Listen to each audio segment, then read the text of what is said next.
Hello everyone, welcome to my YouTube channel UPSC with Rashmi. UPPCS 2024 prelims exam जो कि 26 और 27 अक्टूबर को होने वाला है, उसके लिए इंडियन पॉलिटी का आज हमारा प्रैक्टिस सेट नंबर 15 है। 14 प्रैक्टिस सेट हम ऑलरेडी डिस्कस कर चुके हैं। अगर आपने वो नहीं देखे हैं तो आप उन्हें देख सकते हैं। साथ ही मॉडर्न हिस्ट्री का भी प्रैक्टिस सेट चल रहा है, आप उसे भी देख सकते हैं।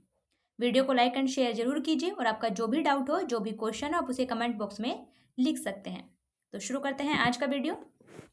हमारा आज का फर्स्ट क्वेश्चन है, भारत को एक संविधान देने का प्रस्ताव संविधान सभा के द्वारा पारित किया गया था। ऑप्शन है ए 22 जनवरी 1946, ऑप्शन बी 22 जनवरी 1947, ऑप्शन सी 20 फरवरी 1947 और ऑप्शन डी 26 जुलाई 1946।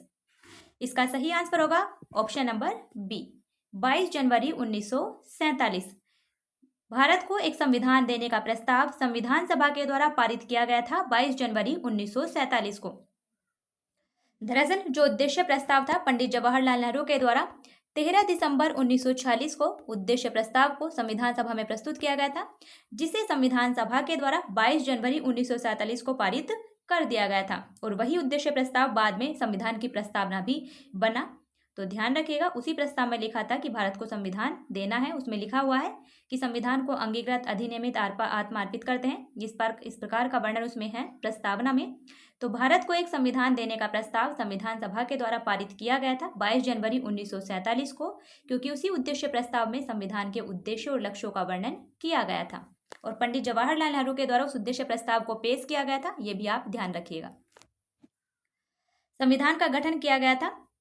संविधान की जो पहली बैठक हुई थी 9 दिसंबर 1946 में, इसे भी ध्यान रखिएगा। संविधान की पहली बैठक हुई थी संविधान सभा की पहली बैठक हुई थी 9 दिसंबर 1946 में, जिसकी अध्यक्षता की थी अस्थायी अध्यक्ष डॉक्टर सच्चिदानंद सिन्हा के द्वारा इसकी अध्यक्षता की गई थी। और संविधान सभा की दूसरी बैठक हुई थी फिर 11 दिसंबर 1946 को, जिसमें डॉक्टर राजेंद्र प्रसाद को निर्विरोध संविधान सभा के स्थायी अध्यक्ष के रूप में चुन लिया गया था। तो ये सभी पॉइंट आप इसके बारे में ध्यान रखिएगा।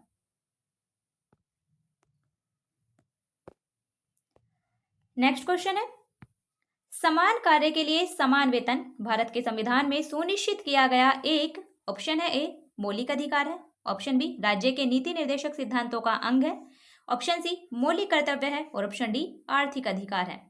इसका सही आंसर ऑप्शन नंबर बी राज्य के नीति निर्देशक सिद्धांतों का अंग है। समान कार्य के लिए समान वेतन ये वर्णित मिलता है हमें भारतीय संविधान के आर्टिकल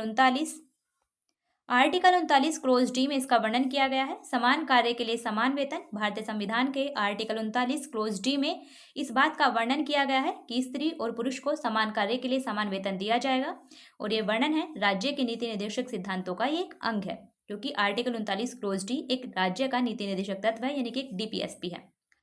राज्य के नीति निर्देशक तत्व, इनके बारे में बात करते हैं। तो नीति निर्देशक तत्व भारतीय संविधान के भाग 4 में आर्टिकल 36 से लेकर 51 तक इनका वर्णन है और आयरलैंड के संविधान से इन्हें लिया गया है। तो ये सभी पॉइंट आप इसके बारे में ध्यान रखिएगा। मौलिक अधिकार भारतीय संविधान के भाग 3 में आर्टिकल 12 से लेकर 35 तक वर्णित है, इन्हें भी आप ध्यान रखिएगा। और मौलिक अधिकारों को अमेरिका के संविधान से लिया गया है, ये भी पॉइंट ध्यान रखिएगा। मौलिक कर्तव्य भारतीय संविधान के भाग 4A में आर्टिकल 51A के तहत वर्णित है और मौलिक कर्तव्यों को पूर्व सोवियत संघ के संविधान से लिया गया है। ये सभी पॉइंट आपको ध्यान रखने हैं, इसीलिए आपको वीडियो को पूरा सुनना है और ध्यान से सुनना है, क्योंकि सभी चीजें लिख नहीं सकते हैं, इसलिए कुछ चीजें बोलकर भी बताई जाती हैं, उन्हें भी आपको ध्यान से सुनना है। नेक्स्ट क्वेश्चन है हमारा, निम्नांकित में से किन्हें सर्वोच्च न्यायालय ने मौलिक अधिकार के रूप में मान्यता दी है? इनमें से कौन से अधिकार हैं जिसे सुप्रीम कोर्ट के द्वारा मौलिक अधिकार माना गया है? नंबर 1 है आवास का अधिकार, नंबर 2 है विदेश यात्रा का अधिकार, नंबर 3 है समान कार्य के लिए समान वेतन का अधिकार। समान कार्य के लिए समान वेतन का अधिकार तो आर्टिकल 39 क्लोज डी के तहत नीति निर्देशक तत्वों का एक अंग है, इसलिए ये तो हमारे आंसर में नहीं होगा। और जब 3 हमारे आंसर में नहीं होगा तो हमें हमारा आंसर मिल चुका है, ऑप्शन नंबर ए हमारा आंसर बिल्कुल सही होगा। आप इस प्रकार से भी एलिमिनेट कर सकते हैं, क्योंकि समान कार्य के लिए समान वेतन का अधिकार ये नीति निर्देशक तत्वों का एक अंग है। आवास का अधिकार और विदेश यात्रा का अधिकार, इन दोनों ही अधिकार को सुप्रीम कोर्ट के द्वारा आर्टिकल 21 में निहित माना गया है। इसलिए इसे भी ध्यान रखिएगा कि सुप्रीम कोर्ट के द्वारा आवास का अधिकार और विदेश यात्रा का अधिकार, इन्हें भी आर्टिकल 21 के तहत मौलिक अधिकार के रूप में मान्यता दी गई है।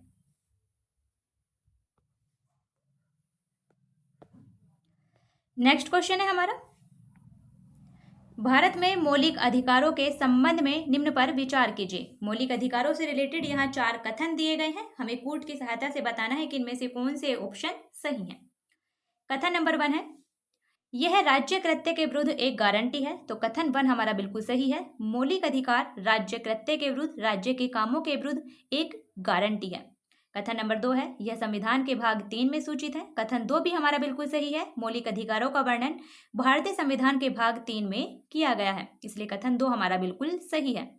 कथन नंबर 3 है, यह सामाजिक, आर्थिक और राजनीतिक न्याय सुनिश्चित करते हैं। तो ये कथन हमारा गलत है, क्योंकि मौलिक अधिकार सामाजिक और राजनीतिक न्याय तो सुनिश्चित करते हैं, लेकिन आर्थिक न्याय सुनिश्चित नहीं करते। आर्थिक न्याय नीति निर्देशक तत्वों के द्वारा दिया गया है। नीति निर्देशक तत्वों के माध्यम से आर्थिक न्याय की बात की गई है।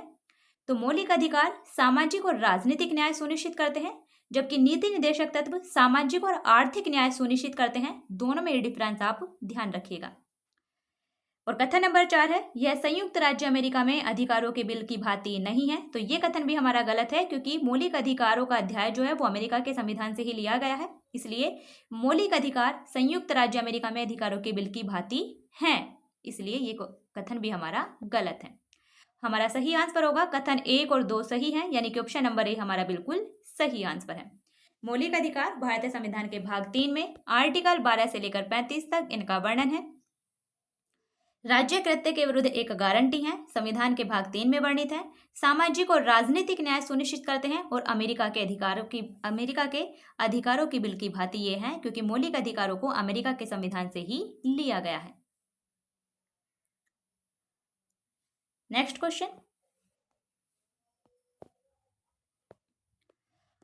है हमारा, भारत के प्रत्येक नागरिक का कर्तव्य होगा प्राकृतिक पर्यावरण का संरक्षण और सुधार।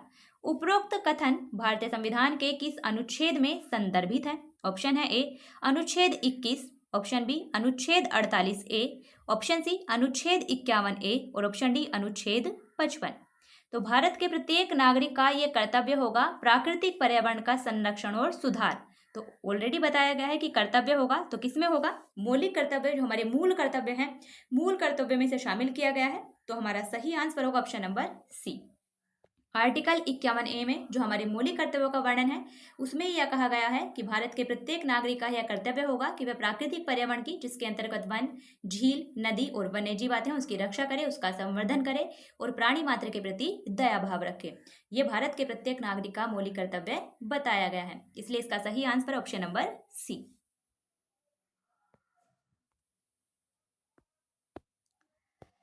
नेक्स्ट क्वेश्चन है हमारा, भारतीय संविधान में राज्य के नीति निर्देशक तत्वों की संकल्पना किस देश के संविधान पर आधारित है? ऑप्शन है A France, option B Ireland, option C Japan और ऑप्शन डी यूएसएसआर।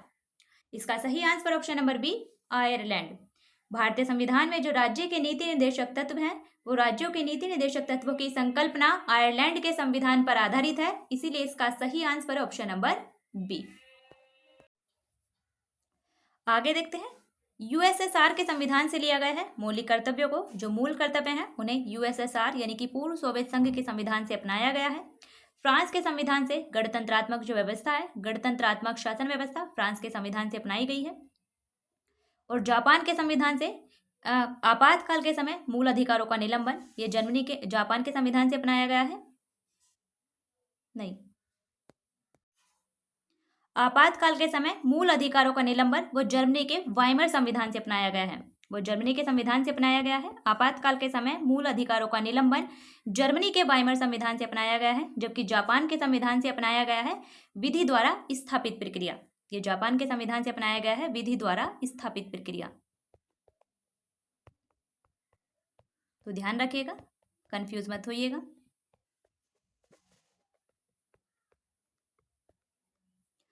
राज्य के नीति निर्देशक तत्व आयरलैंड के संविधान से, गणतंत्रात्मक व्यवस्था फ्रांस के संविधान से, आपातकाल के समय मूल अधिकारों का निलंबन जर्मनी के वाइमर संविधान से, विधि द्वारा स्थापित प्रक्रिया जापान के संविधान से और मूल कर्तव्य यूएसएसआर के संविधान से अपनाए गए हैं।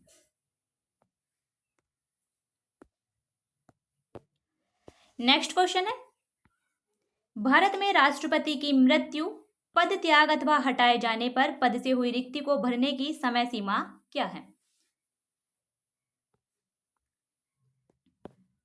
ऑप्शन है ए 1 मंथ यानी कि 1 माह, ऑप्शन बी 9 माह, ऑप्शन सी 3 माह और ऑप्शन डी 6 माह। इसका सही आंसर होगा ऑप्शन नंबर डी 6 माह। अगर राष्ट्रपति का पद उनकी मृत्यु के कारण या किसी अन्य कारण से रिक्त हो जाता है तो उसे 6 माह के अंदर भरा जाना आवश्यक है। तो उसकी जो पद अवधि है, राष्ट्रपति के पद को भरे जाने की जो अवधि है वो है 6 माह।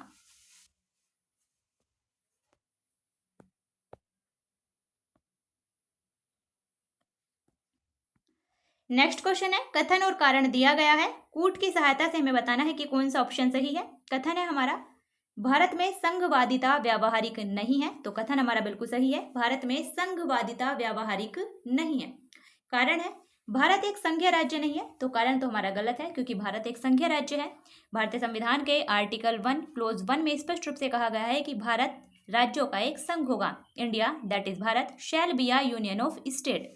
तो भारत एक संघ है, ये कथन तो हमारा गलत हो जाएगा क्योंकि भारत एक संघीय राज्य नहीं है, इसमें वर्णन है, जबकि भारत एक संघ है।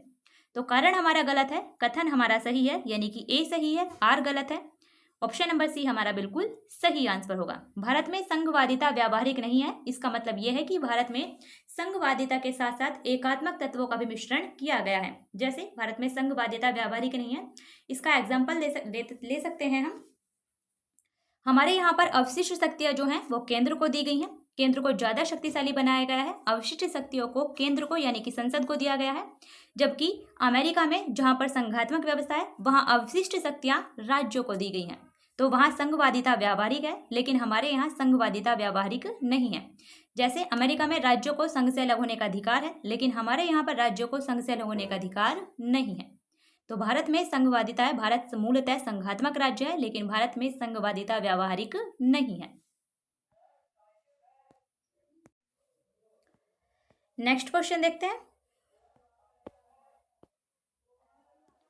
नेक्स्ट क्वेश्चन है हमारा, सर्वसम्मति से निर्वाचित भारत के राष्ट्रपति थे। ऑप्शन है A S Radhakrishnan, option B VV Giri, option C N Sanjeeva Reddy और ऑप्शन डी ज्ञानी जेल सिंह। इसका सही आंसर होगा option number C Neelam Sanjeeva Reddy यानी कि एन संजीव रेड्डी। सर्वसम्मति से निर्वाचित भारत के राष्ट्रपति थे वो थे नीलम संजीव रेड्डी। भारत के एकमात्र राष्ट्रपति जो कि निर्विरोध निर्वाचित हुए थे, सर्वसम्मति से निर्वाचित हुए थे, नीलम संजीव रेड्डी यानी एन संजीव रेड्डी थे। और ये कब निर्वाचित हुए थे? 1977 में। इनका कार्यकाल था 1977 से 82 तक। तो ये आप ध्यान रखिएगा। नेक्स्ट क्वेश्चन है हमारा, राज्यसभा के गठन में प्रतिभा, अनुभव और सेवा को प्रतिनिधित्व देने में भारतीय संविधान निर्माता निम्नांकित उदाहरण से प्रभावित हुए थे। ऑप्शन है ए आयरिश गणतंत्र, option B Canada, option C संयुक्त राज्य अमेरिका और option D Australia.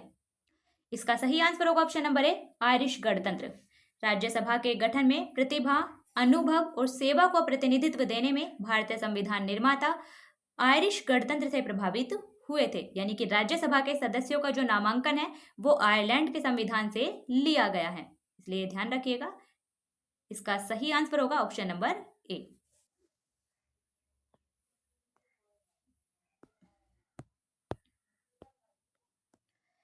Next question है हमारा, निम्नांकित राज्यों में अनुसूचित जनजातियों के लिए लोकसभा में स्थान आरक्षित नहीं है। ऑप्शन है ए केरल तथा तमिलनाडु, ऑप्शन बी कर्नाटक तथा केरल, ऑप्शन सी तमिलनाडु तथा कर्नाटक और ऑप्शन डी उपरोक्त सभी। इसका सही आंसर होगा ऑप्शन नंबर ए केरल और तमिलनाडु।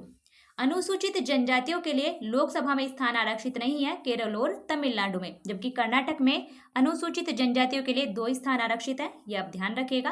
केरल और तमिलनाडु में अनुसूचित जनजाति यानी कि एसटी के लिए लोकसभा में स्थान आरक्षित नहीं है। हमारा सही आंसर ऑप्शन नंबर ए।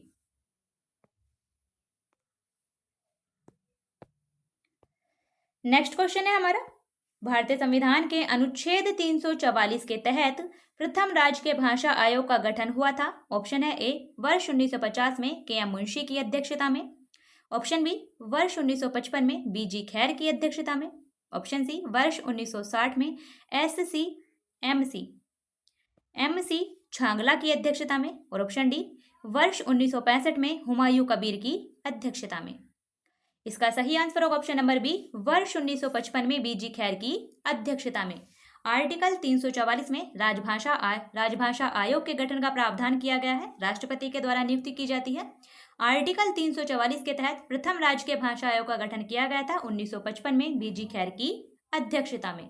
ये पॉइंट आप ध्यान रखिएगा। राजभाषा के बारे में प्रावधान है भारतीय संविधान के भाग 17 में राजभाषा के बारे में प्रावधान किया गया है। भाग 17 आर्टिकल 343 से लेकर 351 तक राजभाषा के बारे में प्रावधान किया गया है।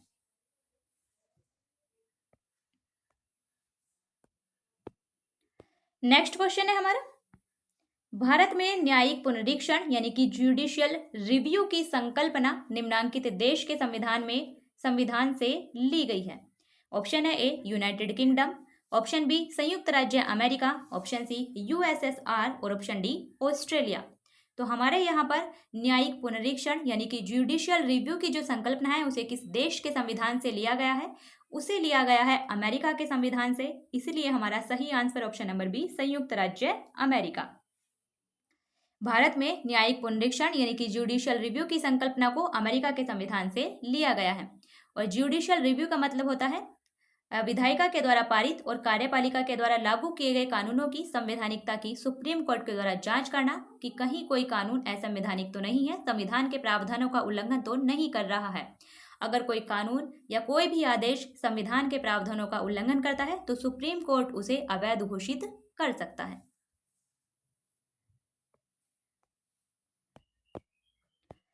नेक्स्ट क्वेश्चन है, संविधान की 8वीं अनुसूची में सम्मिलित भाषाओं में निम्नांकित में से कौन सी भाषा बोलने वाले सर्वाधिक हैं? ऑप्शन है A Bangla, option B Gujarati, option C Marathi, option D Telugu. इसका सही आंसर होगा ऑप्शन नंबर ए बांग्ला। संविधान की 8वीं अनुसूची में कुल 22 भाषाओं को शामिल किया गया है। वर्तमान में संविधान की 8वीं अनुसूची में कुल 22 भाषाएं सम्मिलित हैं, जबकि मूल 8वीं अनुसूची में जब संविधान लागू हुआ था तब 14 भाषाएं थी। ध्यान रखिएगा 22 भाषाएं हैं। उनमें 2011 की जनगणना के अनुसार सबसे ज्यादा भाषा बोली जाती है हिंदी, उसके बाद बांग्ला, उसके बाद मराठी, उसके बाद तेलुगु और फिर तमिल। तो क्रम ध्यान रखिएगा, सबसे ज्यादा हिंदी बोलते हैं, उसके बाद बांग्ला, उसके बाद मराठी, उसके बाद तेलुगु और उसके बाद तमिल।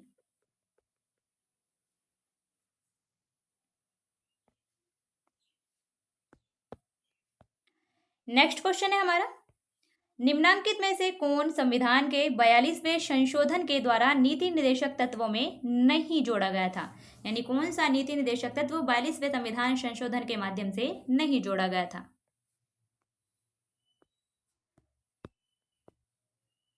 ऑप्शन है ए शोषण से बच्चों एवं वयस्कों की सुरक्षा, ऑप्शन बी समान न्याय तथा निःशुल्क विधिक सहायता, ऑप्शन सी समान आचार संहिता और ऑप्शन डी उद्योगों के प्रबंधन में श्रमिकों की भागीदारी। इसका सही आंसर होगा ऑप्शन नंबर सी समान आचार संहिता। आर्टिकल 44 के तहत ये मूल संविधान में ही थी, इसे 42वें संविधान संशोधन के द्वारा शामिल नहीं किया गया है, इसलिए इसका सही आंसर होगा ऑप्शन नंबर सी। जबकि शोषण से बच्चों और वयस्कों की सुरक्षा आर्टिकल 39 क्लोज 6 के तहत इसका वर्णन है। 42वें संविधान संशोधन अधिनियम 1976 के द्वारा इन सभी को जोड़ा गया है। समान न्याय और निःशुल्क कानूनी सहायता आर्टिकल 39A, इसका वर्णन किया गया है आर्टिकल 39A में। ध्यान रखिएगा आर्टिकल। उद्योगों के प्रबंधन में श्रमिकों की भागीदारी आर्टिकल 43A में, उद्योगों के प्रबंधन में श्रमिकों की भागीदारी ये प्रावधान है, और इन तीनों ही प्रावधानों को जोड़ा गया है 42वें संविधान संशोधन अधिनियम 1976 के द्वारा। जबकि आर्टिकल 44 के तहत समान आचार संहिता यूनिफॉर्म सिविल कोड ये मूल संविधान का ही हिस्सा थी।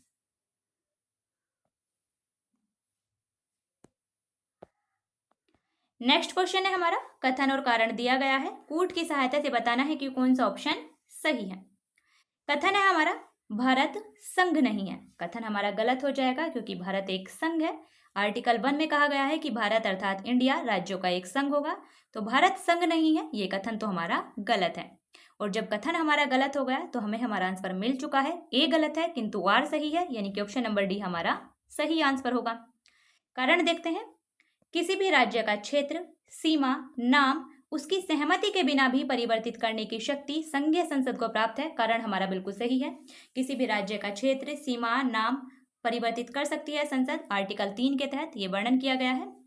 और बिना राज्य की सहमति से भी ऐसा संसद कर सकती है, यानी कि किसी भी राज्य का क्षेत्र, उसकी सीमा, उसके नाम परिवर्तन की शक्ति संघीय संसद को प्राप्त है बिना राज्य की सहमति के भी। और इस प्रकार का जो विधेयक होता है वो राष्ट्रपति की पूर्व सिफारिश से ही संसद में रखा जाता है और राष्ट्रपति संबंधित राज्य विधानमंडल के पास उसका मत जानने के लिए भेजते हैं। और जब राज्य विधानमंडल अपनी सिफारिशें देते हैं तो उसे मानने के लिए राष्ट्रपति या संसद बाध्य नहीं है। राज्य विधानमंडल अपनी सिफारिश दे सकता है, लेकिन राष्ट्रपति और संसद उसे मानने के लिए बाध्य नहीं है। तो ये पॉइंट आप ध्यान रखिएगा। नेक्स्ट क्वेश्चन है, भारतीय संविधान के निम्नलिखित अनुच्छेदों में से कौन विधायन सत्ता पर पूर्ण नियंत्रण लगाता है? ऑप्शन है ए अनुच्छेद 14, ऑप्शन बी अनुच्छेद 15, ऑप्शन सी अनुच्छेद 16 और ऑप्शन डी अनुच्छेद 17। इसका सही आंसर होगा ऑप्शन नंबर ए अनुच्छेद 14। भारतीय संविधान का आर्टिकल 14 विधायन सत्ता पर पूर्ण नियंत्रण लगाता है। आर्टिकल 14 में वर्णन है विधि के समक्ष समता और विधियों का समान संरक्षण। विधि के समक्ष समता और विधियों का समान संरक्षण आर्टिकल 14 में वर्णन किया गया है, जो कि विधायन सत्ता पर पूर्ण नियंत्रण लगाता है। आर्टिकल 15 में देख लेते हैं। आर्टिकल 15 में वर्णन है धर्म, मूल वंश, लिंग, जातीय जन्मस्थान के आधार पर विभेद का प्रतिषेध। आर्टिकल 16 में लोक नियोजन के विषयों में अवसर की समानता का वर्णन किया गया है और आर्टिकल 17 में अस्पृश्यता के निषेध का प्रावधान किया गया है। सभी आर्टिकल ध्यान रखिएगा। विधायन सत्ता पर पूर्ण नियंत्रण लगाया जाता है आर्टिकल 14 के द्वारा, यानी आर्टिकल 14 विधायन सत्ता पर पूर्ण नियंत्रण लगाता है।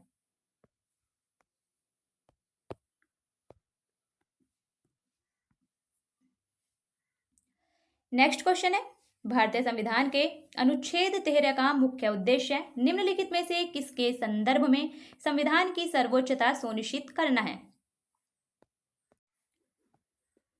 ऑप्शन है ए राज्य के नीति निर्देशक तत्व, ऑप्शन बी मौलिक अधिकार, ऑप्शन सी मौलिक कर्तव्य और ऑप्शन डी उपरोक्त सभी। इसका सही आंसर होगा ऑप्शन नंबर बी मौलिक अधिकार, फंडामेंटल राइट्स। आर्टिकल 13 का मुख्य उद्देश्य है मौलिक अधिकारों के संदर्भ में संविधान की सर्वोच्चता को सुनिश्चित करना।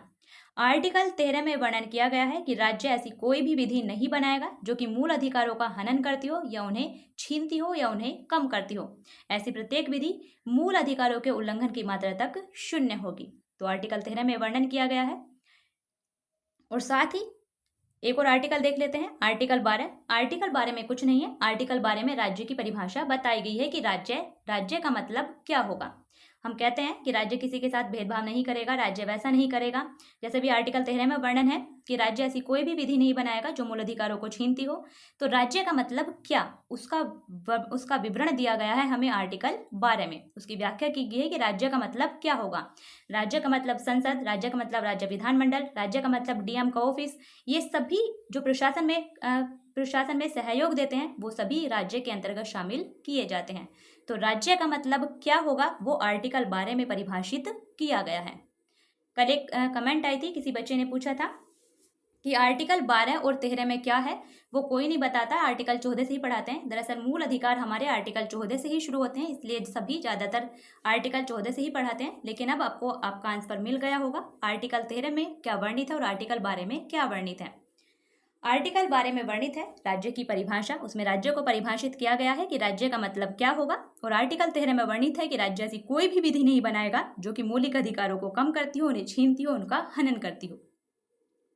इसलिए आर्टिकल 13 का मुख्य उद्देश्य है मौलिक अधिकारों के संदर्भ में संविधान की सर्वोच्चता सुनिश्चित करना। इस क्वेश्चन का आंसर है ऑप्शन नंबर बी। आपका जो भी डाउट हो, जो भी क्वेश्चन हो, आप उसे कमेंट बॉक्स में लिख दिया करिए। डेली मैं आपके कमेंट देखती हूँ, टाइम मिलने पर आपके कमेंट देखती हूँ और आपका जो भी क्वेश्चन होगा उसका आंसर आपको मिलेगा। इसलिए आपका जो भी डाउट हो, जो भी क्वेश्चन हो, आप उसे कमेंट बॉक्स में लिख दिया कीजिए। आगे देखते हैं, नेक्स्ट क्वेश्चन है, भारतीय संविधान के निम्नलिखित में से किस अनुच्छेद या किन अनुच्छेदों के द्वारा अंतरराज्यीय व्यापार की स्वतंत्रता नियमित की गई है? ऑप्शन है ए आर्टिकल 19 क्लोज 1 सब क्लोज डी और E, option number B article 301, option C article 301 से 307 और ऑप्शन डी उपरोक्त सभी। इसका सही आंसर होगा ऑप्शन नंबर डी उपरोक्त सभी। इन सभी आर्टिकलों के माध्यम से अंतरराज्यीय व्यापार की स्वतंत्रता नियमित की गई है, रेगुलेट की गई है। अंतरराज्य व्यापार की स्वतंत्रता को इन सभी आर्टिकलों के द्वारा बताया गया है। आर्टिकल 19 क्लोज 1 सब क्लोज डी और ई में, आर्टिकल 301 में, आर्टिकल 301 से 307 यानी आर्टिकल 307 में, इन सभी आर्टिकलों में अंतरराज्य व्यापार की स्वतंत्रता का वर्णन किया गया है। तो ये ध्यान रखिएगा। अब सभी आर्टिकल याद करने जरूरी नहीं है कि आप सभी आर्टिकलों को रटने बैठ जाएं, सिर्फ इतना ध्यान रखिएगा क्योंकि आर्टिकल 19 में वर्णन है, आर्टिकल 19 क्लोज 1 सब क्लोज डी और ई के आसपास ये वर्णन है कि कोई भी व्यक्ति व्यापार कारोबार करने की स्वतंत्रता का अधिकार है। तो इन सभी में कार्य करने की स्वतंत्रता, अंतर्राज्यीय कार्य करने की स्वतंत्रता, अंतर्राज्यीय व्यापार की बात इसमें की गई है। नेक्स्ट क्वेश्चन है, निम्नलिखित में से किसने भारतीय सर्वोच्च न्यायालय को समान कार्य के लिए समान वेतन का मौलिक अधिकार निगमन करने हेतु सक्षम किया था?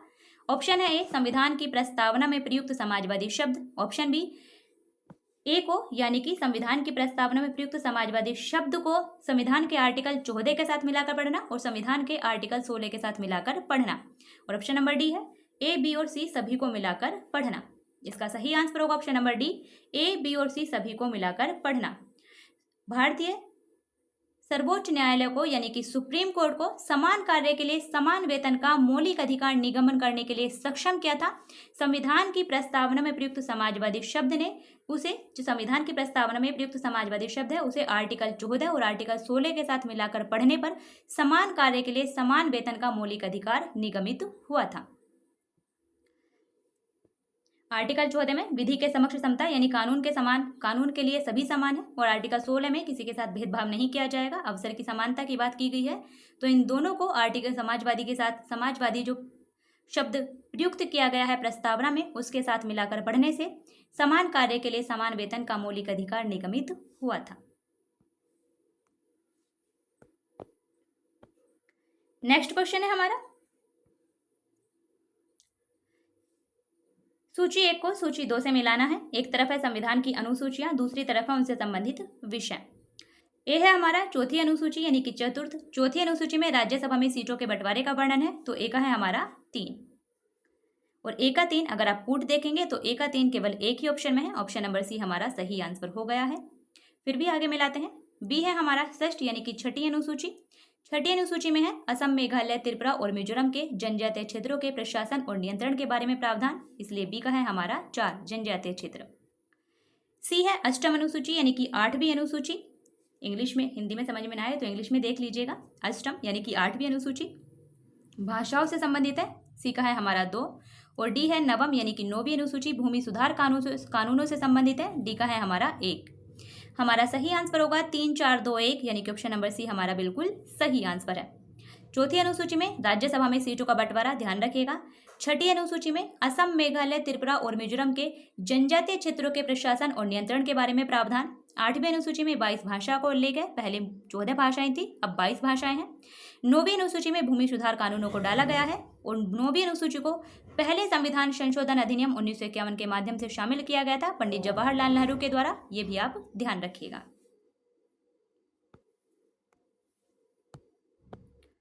नेक्स्ट क्वेश्चन है हमारा, भारतीय संविधान के निम्नलिखित अनुच्छेदों में से कौन सर्वोच्च न्यायालय के द्वारा संविधान के अनुल्लंघनीय मौलिक ढांचा घोषित किए गए हैं, यानी इनमें से किन अनुच्छेदों को मौलिक ढांचे, मूल ढांचे का भाग घोषित किया गया है।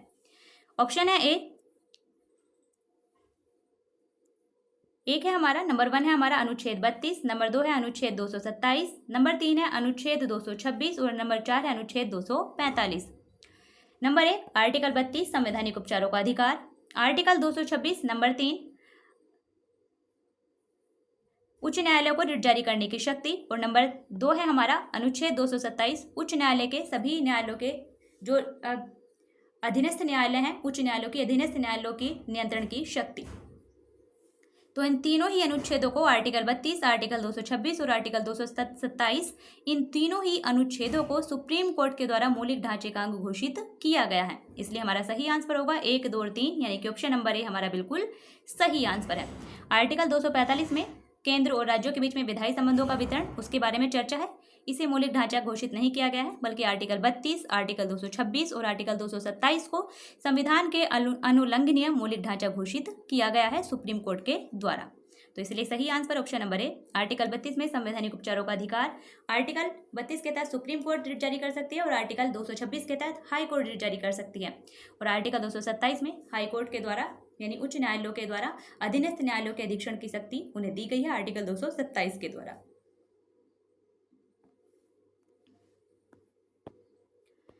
नेक्स्ट क्वेश्चन है हमारा, कोई भी संविधान संशोधन कानून भारतीय सर्वोच्च न्यायालय के द्वारा असंवैधानिक घोषित किया जा सकता है यदि वह, यानी कोई भी संविधान संशोधन कब भारतीय सुप्रीम कोर्ट के द्वारा असंवैधानिक घोषित किया जा सकता है। ऑप्शन है ए, वर्तमान द्विस्तरीय व्यवस्था के स्थान पर 3 स्तरीय व्यवस्था स्थापित करता है। तो ऐसा तो कुछ नहीं है, क्योंकि द्विस्तरीय केंद्र और राज्यों के साथ साथ त्रिस्तरीय व्यवस्था भी हो चुकी है, पंचायतों को संवैधानिक दर्जा दिया जा चुका है। तो ऐसा कुछ नहीं है, इसलिए ये तो हमारा आंसर नहीं होगा।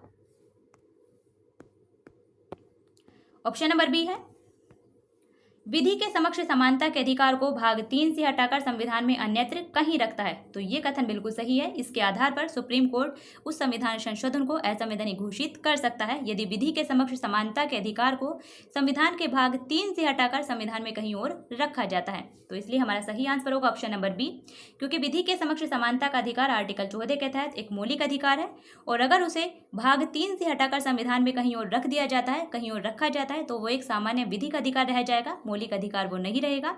इसीलिए सुप्रीम कोर्ट उसे उस संविधान संशोधन को असंवैधानिक घोषित कर सकती है। और ऑप्शन नंबर सी है, कार्यकारिणी की संसदीय व्यवस्था के स्थान पर अध्यक्षात्मक व्यवस्था रखता है। तो ये कथन भी हमारा बिल्कुल सही है। हमारा सही आंसर होगा ऑप्शन नंबर बी और सी दोनों। आयोग के द्वारा क्वेश्चन पूछा जा चुका है, इसका सही आंसर माना गया था, बी और सी दोनों ही इसके आंसर माने गए थे। अगर चारों ऑप्शन में सबसे सही माना जाए तो ऑप्शन नंबर सी इसका सही आंसर होगा, क्योंकि संसदीय शासन व्यवस्था हमारे यहाँ मूल ढांचा अंग है, मूल ढांचे का भाग घोषित किया गया है। केशवानंद भारती बनाम केरल राज्य में संसदीय शासन व्यवस्था को मूलभूत ढांचे का अंग घोषित किया गया था। इसलिए अगर कार्यकारिणी की संसदीय व्यवस्था के स्थान पर अध्यक्षात्मक व्यवस्था लाई जाती है तो सुप्रीम कोर्ट उस संशोधन को असंवैधानिक घोषित कर सकता है, क्योंकि संसदीय व्यवस्था को संविधान के मूलभूत ढांचे का अंग घोषित किया गया है। और नंबर 4 है, सर्वोच्च न्यायालय के भार को कम करने हेतु एक संघीय अपीलीय न्यायालय स्थापित करता है। तो ऐसा कुछ भी नहीं होगा, इसके लिए ऐसा कुछ भी प्रावधान नहीं है। तो चारों ऑप्शन में सबसे सही होगा ऑप्शन नंबर सी, लेकिन ऑप्शन नंबर बी भी हमारा सही है। आर्टिकल 14 को मूल अधिकारों से नहीं निकाला जा सकता, क्योंकि वो मूल अधिकार का पार्ट है। आप मूल अधिकारों को सीमित कर सकते हैं, उन्हें कम कर सकते हैं, लेकिन समाप्त नहीं कर सकते हैं। तो ये था हमारा आज का वीडियो, जिसमें हमने इंडियन पॉलिटी से रिलेटेड क्वेश्चन डिस्कस किए हैं। बिना टाइम वेस्ट किए हम अपने क्वेश्चन डिस्कस करते हैं। आपका जो भी डाउट हो, जो भी आपका क्वेश्चन है, आप उसे कमेंट बॉक्स में लिख सकते हैं। अच्छे से पढ़िए, रिवाइज कीजिए, वीडियो को लाइक एंड शेयर जरूर कीजिए। फिर मिलते हैं नेक्स्ट वीडियो में, तब तक के लिए बेस्ट ऑफ लक।